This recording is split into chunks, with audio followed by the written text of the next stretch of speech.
नमस्कार, मी श्रुती वाळी फ्रॉम श्रू तथास्तु कॉर्पोरेट इव्हेंट्स.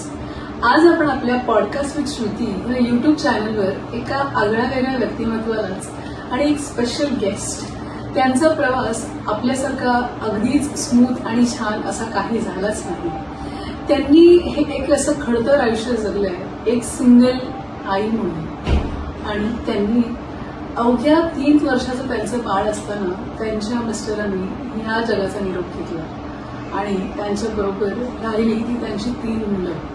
आणि त्या 3 मुलांनी त्यांना या खडतर प्रवासात कशी काय साथ दिली आणि आजपर्यंत त्या एका बिझनेस मोठा भारतीय नर्सिंग ब्युरो असा ब्युरो चालवतात. आणि आपल्या सगळ्यांनाच आयुष्यात काहीतरी प्रॉब्लेम असतो, आयुष्यात आपली हेल्प लागते. आपण 10 तास काम करतो आणि आपल्या प्रियजनांना ह्यांच्या हवाली करून आपण आनंदाने ऑफिसला जाऊ शकतो.